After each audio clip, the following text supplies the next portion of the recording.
Ok, pessoal? Primeiramente, bom dia, boa tarde ou boa noite, dependendo da hora que vocês estão assistindo esse vídeo.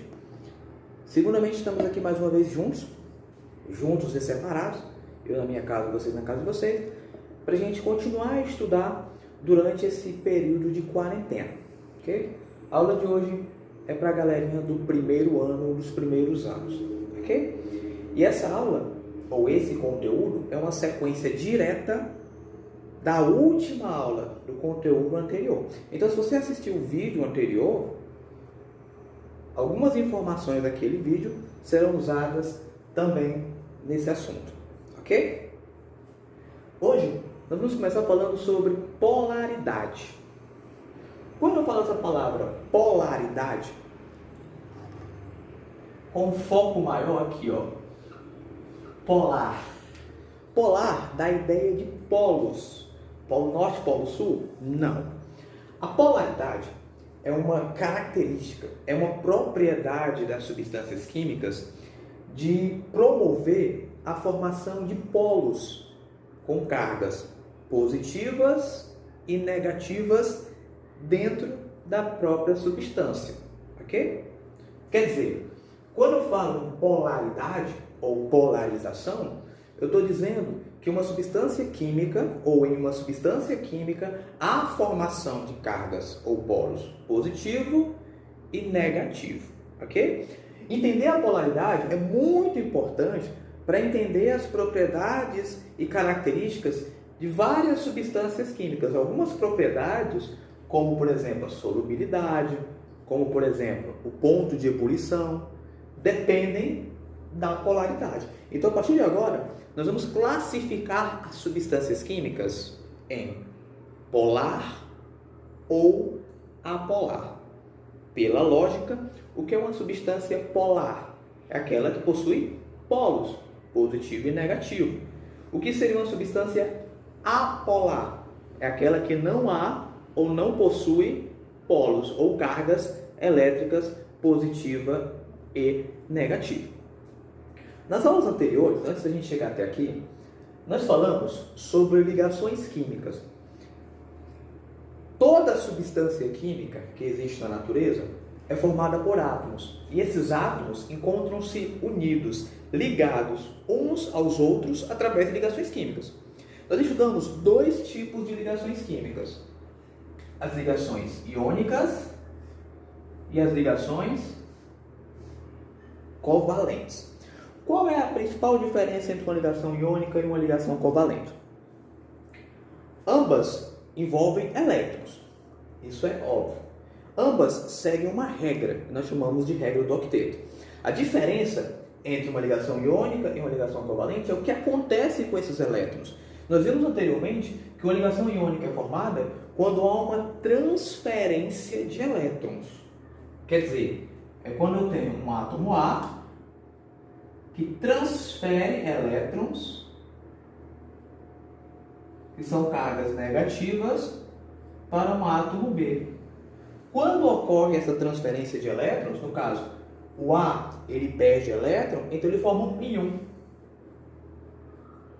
que nós representamos com uma carga positiva. Então, quando um átomo perde elétrons, ele forma um íon com carga positiva. Como o B recebe esse elétron, quer dizer, recebe essa carga negativa, ele fica carregado, ele forma um íon que é representado através de uma carga negativa.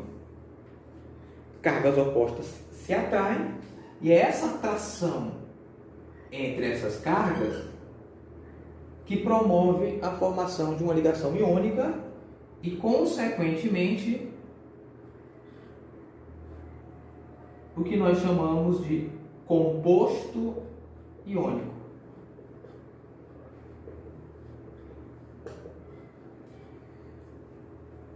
Pergunto: todo composto iônico é formado pela atração entre íons? E aí você responde: sim. Todo composto iônico é formado pela interação entre íons de cargas opostas, ok? Se em todo composto iônico há a presença de íons de cargas opostas, por exemplo, A mais e P menos, concorda ou você concorda que no composto iônico há uma polarização?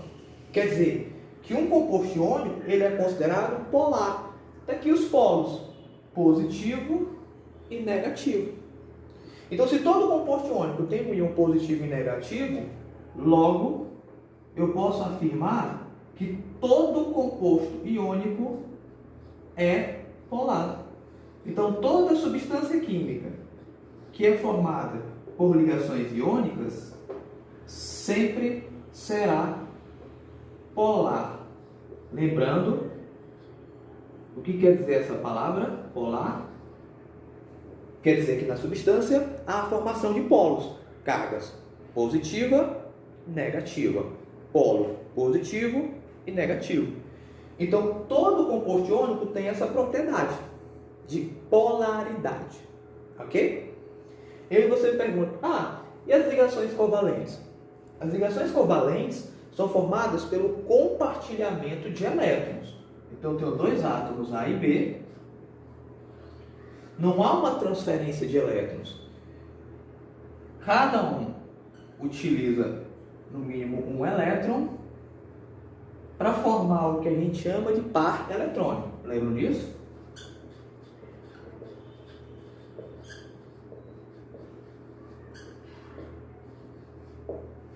Esse par eletrônico representa uma ligação covalente. Então, se não há transferência de elétrons em uma ligação covalente, não há formação de íons, concorda? Porque não há a perda e o ganho de elétrons. Então, se não há a formação de íons, eu posso admitir que toda ligação covalente é apolar, concorda? Porque se não há formação de íon positivo e negativo, eu não posso afirmar que uma ligação covalente seja polar, concorda? Só que não é bem assim.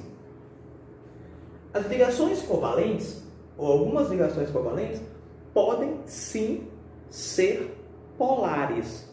Mas, professor, para ser polar, não tem que ter uma carga positiva ou negativa? Sim. No caso dos compostos iônicos, essa carga é definitiva, é permanente. Só que, em algumas ligações covalentes, ou na maior parte das ligações covalentes, digamos assim, é possível haver a formação de uma carga positiva e negativa. Só que, diferente do que acontece nos compostos iônicos, essa carga não é permanente. Então, a gente acaba chamando de carga parcial. Isso acontece graças a uma propriedade dos elementos químicos que nós chamamos de eletronegatividade.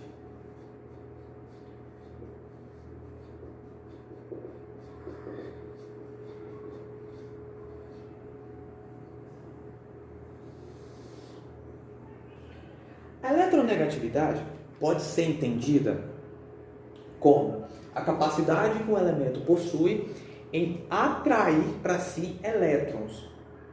Os não metais, em comparação com os metais, têm uma alta eletronegatividade porque eles têm uma maior capacidade de atrair elétrons. Os não metais têm a tendência a ganhar, enquanto que os metais têm uma tendência a perder. O fato é que a eletronegatividade, cada elemento químico tem a sua própria eletronegatividade, quer dizer, cada elemento químico tem a sua própria capacidade de atrair para si elétrons. Então, se a gente pensar nessas duas situações aqui, por exemplo, vamos considerar dois tipos de ligações covalentes. Primeiro tipo, vamos considerar uma molécula de HCl.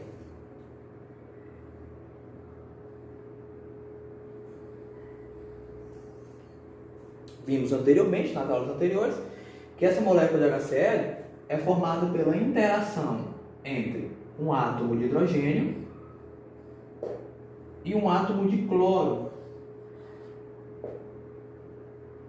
Vai haver a formação de um par eletrônico e uma ligação, ok? Hidrogênio, cloro.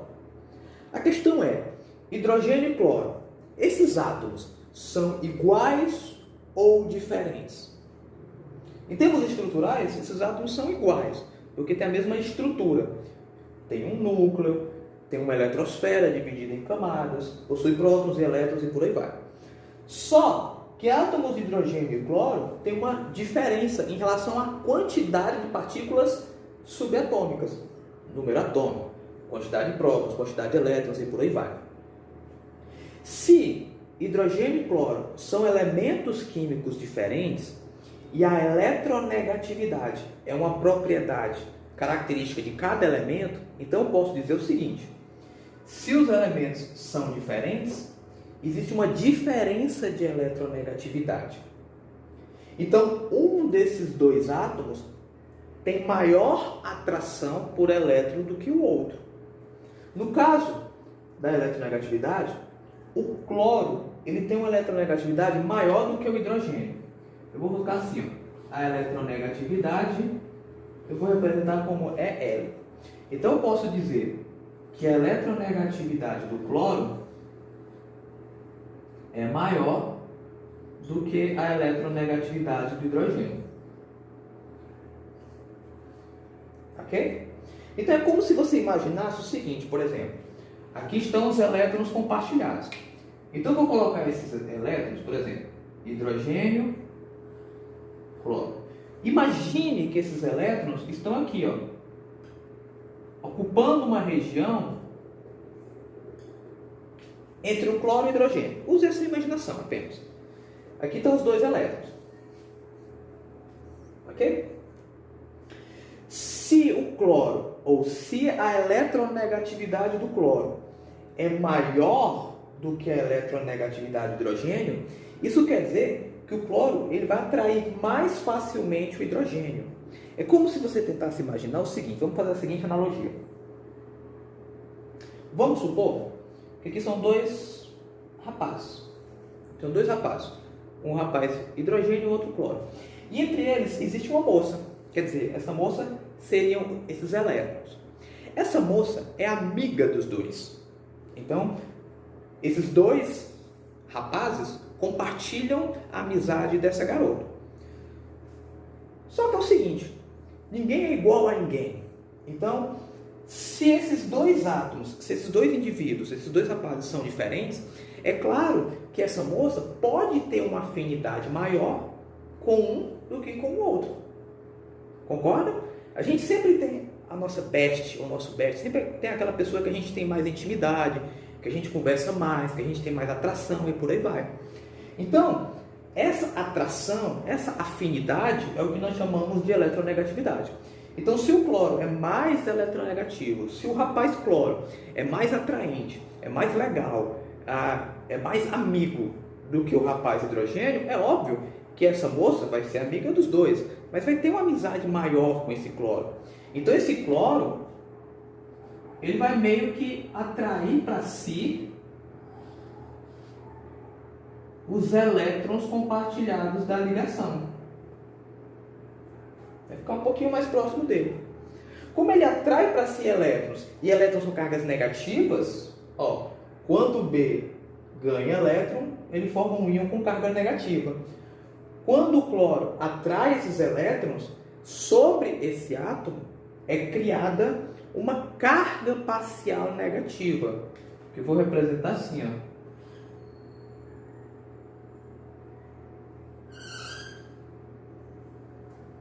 Logo, sobre o hidrogênio é formada uma carga parcial positiva.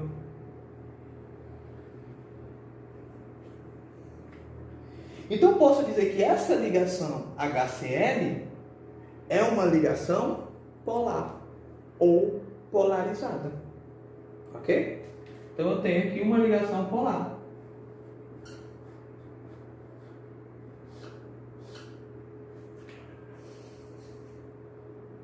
Essa é a primeira condição. Uma segunda condição é se eu considerasse o seguinte. Considere a molécula de H2.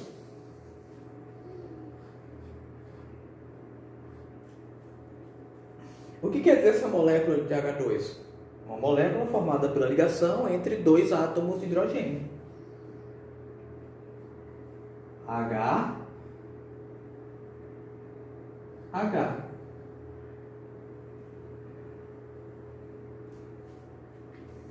Ok? A pergunta é, nessa ligação, os átomos são iguais ou diferentes?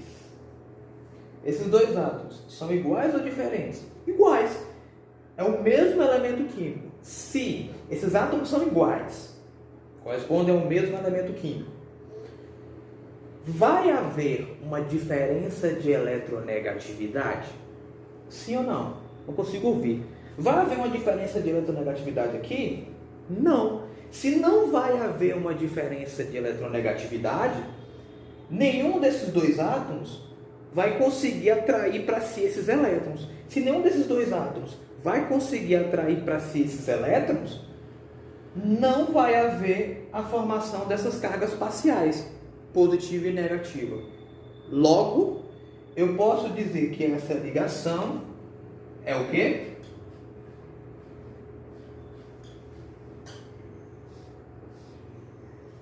Apolar. Então, resumindo, não sobrou nenhum espaço aqui, então vamos fazer essa consideração falando. Mas depois eu escrevo, quando a gente for virar aqui, eu escrevo essa informação na luz. Então, vamos lá. Primeira informação: todo composto iônico é polar. Isso é fato. Em todo composto iônico vai haver a formação de polos permanentes. Para um composto covalente, quer dizer, para um composto que tenha ligações covalentes, se a ligação for entre átomos iguais, a ligação é apolar. Se a ligação for entre átomos diferentes, a ligação é polar. Ok? Ah, professor, mas é que está o porém. Aqui eu tenho uma molécula, que a gente viu na aula anterior, quando a gente representava. Aqui eu tenho uma molécula do tipo AX, uma molécula formada por apenas dois átomos. Nessas duas moléculas eu só tenho uma ligação. Essa ligação entre átomos diferentes, polar, então a molécula de HCl é polar. Essa ligação entre átomos iguais é apolar, então a molécula é apolar. A pergunta é, e se uma molécula tiver mais de uma ligação? Como é que eu faço para determinar se a molécula como um todo é polar ou apolar? Ok, pessoal? Continuando aqui. Vamos considerar agora a polaridade das moléculas que possuem duas ou mais ligações. Quer dizer, 3, 4 ou 5 átomos na sua estrutura, na sua fórmula molecular. Ok? A gente vai manter o mesmo princípio que a gente considerou antes. Uma ligação covalente entre átomos iguais, apolar. Entre átomos diferentes, é polar. Para facilitar os nossos exemplos, eu coloquei aqui o que nós chamamos de escala de eletronegatividade. Tem gente que meio que decora essa escala de eletronegatividade apenas para saber quais são os elementos mais eletronegativos e menos eletronegativos dos mais comuns dentro das moléculas. Então, por exemplo, nessa escala de eletronegatividade, a setinha está apontando para cá, então ela aumenta da direita para a esquerda. Então, quem é o mais eletronegativo da escala? Flúor. Quem é o menos eletronegativo? Hidrogênio. O que isso quer dizer?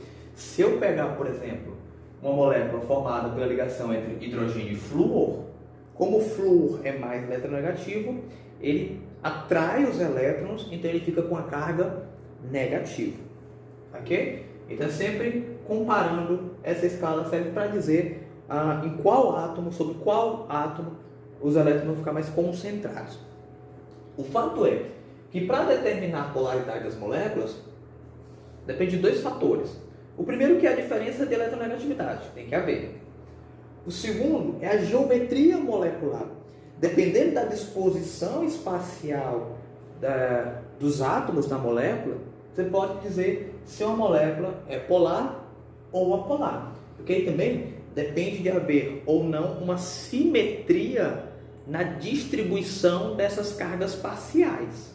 Ok? Então vamos ver aqui as geometrias que nós aprendemos anteriormente. Então, por exemplo, moléculas AX2, nós aprendemos que existem dois tipos de geometria. A linear, como exemplo, vamos usar a molécula de CO2. Vou tentar usar os mesmos exemplos da aula anterior se eu lembrar todos eles, né? Claro. Mas se eu não lembrar, vai mudar só um ligante ou alguma coisa do tipo. E angular. Angular, ela fecha assim, né? Oxigênio e aqui 2 hidrogênios no caso da água. Ok? Então vamos olhar para cá, inicialmente. Ó. Olhe para essa molécula de CO2. Olhe para essa ligação aqui. Ó. Eu tenho essa ligação duas vezes. Então eu tenho duas ligações duplas aqui nessa molécula. O fato é, carbono e oxigênio são átomos iguais ou diferentes? Diferentes. Existe uma diferença de eletronegatividade? Sim. Pela escala, quem é mais eletronegativo? É quem está à esquerda. Ó. O oxigênio é mais eletronegativo do que o carbono. Então, nessa ligação, o oxigênio atrai para si os elétrons, havendo a formação de uma carga parcial negativa, e sobre o carbono vai haver a formação de uma carga parcial positiva. Ok? Para facilitar o estudo da polaridade das moléculas, nós representamos essa diferença de eletronegatividade através de um vetor que nós chamamos de vetor momento dipolar. Como vetor, nós vamos representá-lo como uma seta que aponta para o elemento mais eletronegativo. Então, para essa ligação, o vetor vai ser representado dessa forma, com uma setinha apontando para o oxigênio. Eu vou chamar isso aqui de vetor 1.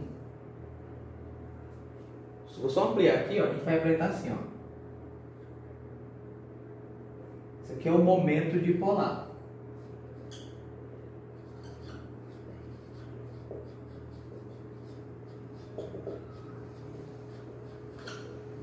Ok? Então aqui eu tenho um momento dipolar 1, porque representa essa ligação, CO. O fato é que eu tenho outra ligação carbono-oxigênio. Se eu considerar essa outra ligação carbono-oxigênio e comparar, o oxigênio é mais eletronegativo do que o carbono, então sobre ele vai haver a formação de uma carga parcial negativa, sobre o carbono uma carga parcial positiva. Então quando eu for representar o momento dipolar, vai ficar assim, ó, apontando para a esquerda.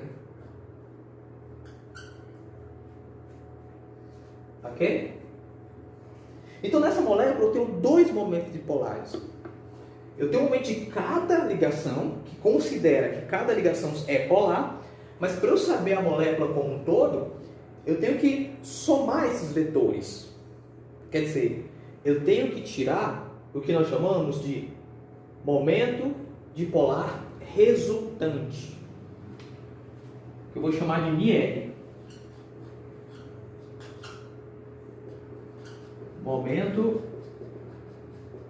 dipolar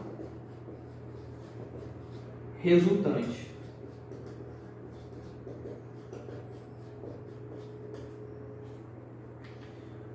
Para uma molécula ser polar, esse momento dipolar resultante tem que ser um valor diferente de zero.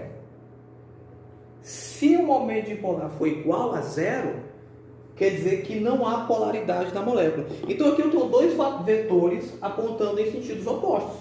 Se eu tenho dois vetores apontando em sentidos opostos, esses dois vetores se anulam. Se esses dois vetores se anulam, eu posso dizer que o momento dipolar resultante é igual a zero. E sempre que ele for igual a zero, a molécula vai ser apolar. Preste atenção. As ligações são polares, mas a molécula é apolar. Porque há aqui uma simetria na distribuição de cargas. Ok? Cargas negativas em lados opostos e uma carga positiva. Então há meio que essas cargas se anulam, vamos dizer assim, em lados opostos, em sentidos opostos. Ok?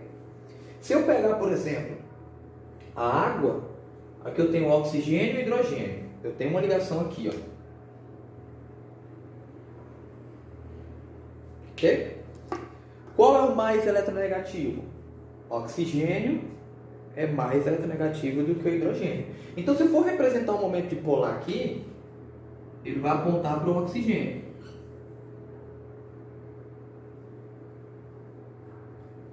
Vou chamar de momento 1. Mas aqui eu tenho outra ligação, oxigênio e hidrogênio. Se eu for tirar o momento dipolar, a mesma coisa. Vai apontar para o oxigênio. Olha só, eu tenho dois vetores apontando no mesmo sentido. Eu posso anular esses vetores, como eu fiz no exemplo de cima? No exemplo de cima? Não, eu anulei porque eles estão apontando em sentidos opostos. Se eles apontam no mesmo sentido, eu não posso anular. Eu vou somar. Então, se eu somo dois valores, é óbvio que a minha resultante não vai dar zero. Ou melhor, vai ser diferente de zero. Então eu posso dizer que a molécula é polar. Ok? Então, resumindo, o que é que você precisa entender, digamos assim? Toda molécula X2 linear é apolar. Toda molécula X2 angular é polar. Só que tem uma observação a ser feita aí. Se você tiver uma molécula X2 linear, onde todos os átomos são diferentes,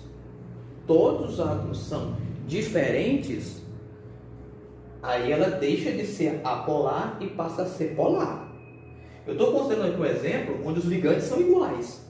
Se os ligantes forem diferentes, se aqui eu tenho oxigênio e aqui eu tenho outro elemento químico, já não vai ser igual a zero no momento de polar resultante.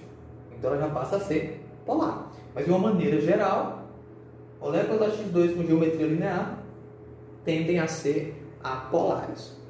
Ok? No caso de moléculas AX3, existem dois tipos de geometria, que nós chamamos de geometria trigonal plana e geometria piramidal. Como seria a trigonal plana? Vamos colocar aqui, por exemplo,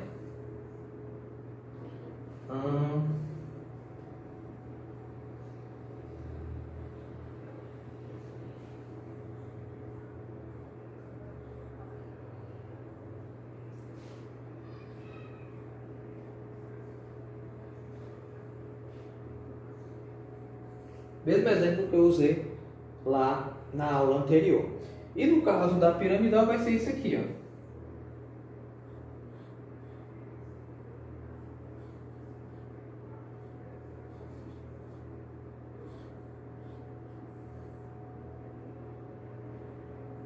Também o mesmo exemplo que eu usei anteriormente na última aula sobre geometria. Então vamos tentar analisar isso aí. Vamos fazer o seguinte, para não ficar muito confuso, porque eu sei que vai ficar mais confuso, vamos trocar aqui BH3, vamos trocar por BF3. Porque a diferença de eletronegatividade entre o bório e o hidrogênio é muito pequena. Então pode gerar uma certa confusão na hora que a gente for fazer as representações. Ok? Então vamos colocar assim. Posso fazer a mesma coisa aqui também. Vai ficar tudo igualzinho, né? Tudo bonitinho.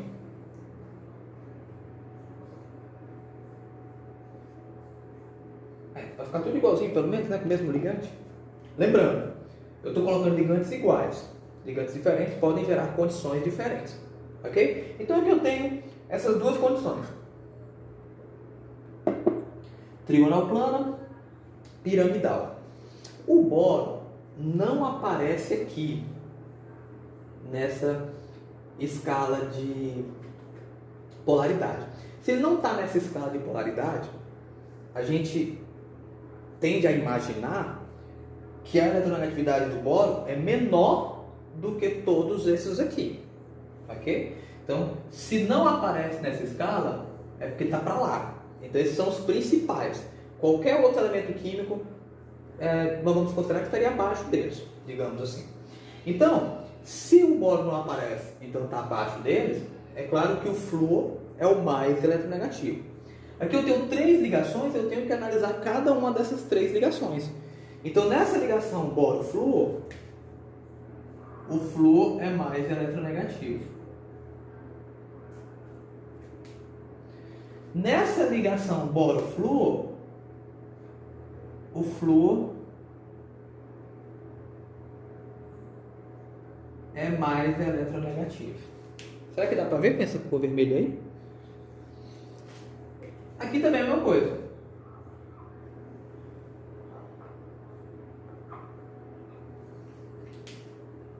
Ok? Então o que vai acontecer é o seguinte: sobre o boro vai ser formada uma carga parcial positiva e sobre cada átomo de flúor, cargas parciais negativas. Então, se você pegar essa molécula e dividir aqui, ó, você vai perceber o seguinte: em cima eu tenho uma carga negativa, embaixo eu também tenho cargas negativas.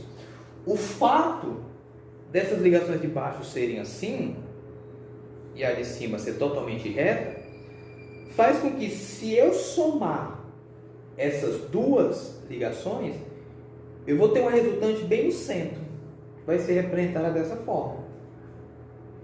Então eu vou ter uma carga negativa para baixo e uma carga negativa para cima. Então essas cargas, elas se anulam, fazendo com que o momento dipolar resultante final seja igual a zero, o que torna essa molécula apolar. Olha o que aconteceu aqui, ó. Cargas negativas nos extremos. Cargas negativas nos extremos, ó. Eu estou imaginando aqui o central. Então o momento dipolar é igual a zero. Se eu pegar o NF3 como exemplo, ó, o flúor é mais eletronegativo do que o nitrogênio. Então eu vou ter uma setinha para cá, uma setinha para cá e uma setinha para cá. Não sei se dá para ver direitinho com esse pincel. Aqui eu consigo ver, mas não sei se no YouTube vai diminuir a qualidade, né? O fato é que, olha aqui, ó, todas as 3 setas apontam para baixo. Então, se todas as 3 setas apontam para baixo, não há nada que anule essa formação de cargas negativas aqui embaixo da molécula. Então, você não vai neutralizar nada, você não vai anular nada. Se você não vai anular nada, só vai somar, então eu posso afirmar que o momento dipolar resultante não pode ser igual a zero. Então tem que ser o quê? Diferente de zero. Então eu posso dizer que essa molécula é polar. Esses exemplos aqui servem para generalizar. Como assim generalizar, professor? Molécula X2 linear, apolar. Deixa de ser apolar se os ligandos forem diferentes. Molécula X2 angular, polar. Molécula X3 trigonal plana, apolar. Deixa de ser apolar se os ligantes forem diferentes. Molécula X3 piramidal, polar. Então você meio que acaba decorando mais pela geometria. Se você sabe que uma molécula tem uma geometria angular, então você sabe que essa molécula é polar. Ok? Uma observação. Na aula passada, na aula anterior, quando eu coloquei exemplos de moléculas trigonais planas, eu coloquei isso aqui também, ó. Vou colocar aqui uma observação aqui. Eu coloquei essa molécula aqui, ó.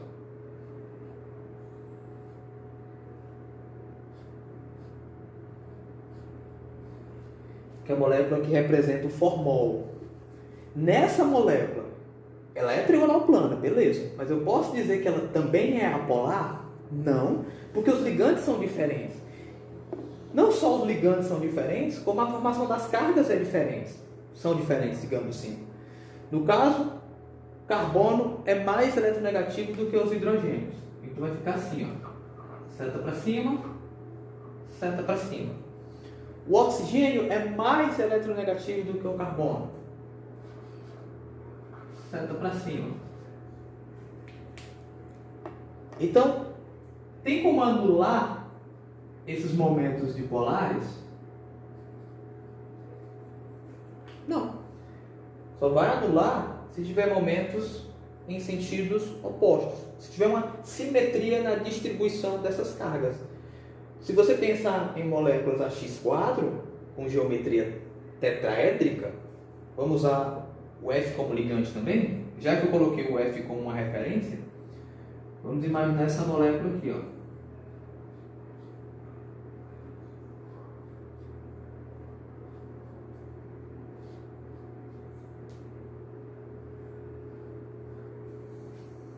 Coloquei o F porque ele é mais eletronegativo, então é mais fácil para você visualizar essas diferenças.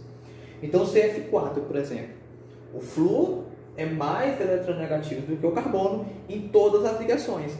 Então, vai ficar assim, ó, uma setinha para cima, 3 setinhas para baixo. Uma, 2,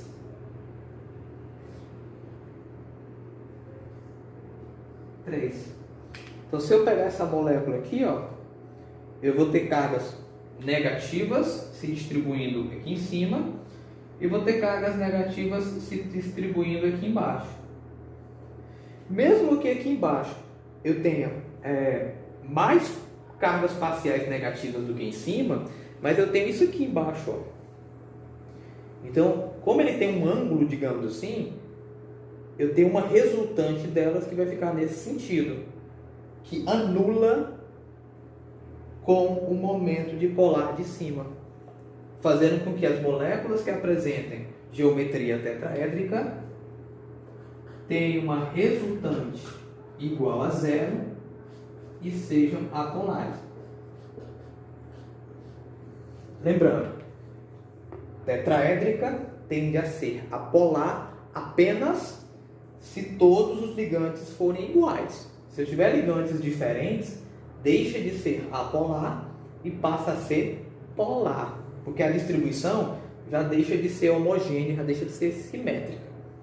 Ok? Então, o que vocês têm que decorar ou aprender, digamos assim, é basicamente isso.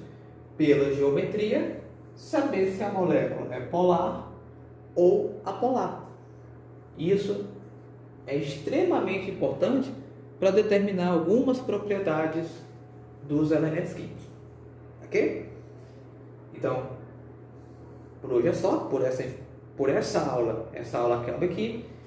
Se vocês tiverem alguma dúvida sobre polaridade, os meus alunos tiverem alguma dúvida sobre polaridade, é só mandar perguntazinha lá no WhatsApp. Ou, quem não for meu aluno e tiver dúvida, pode comentar aí, colocar a dúvida no comentário, que é assim que eu ver, eu respondo. Ok, pessoal?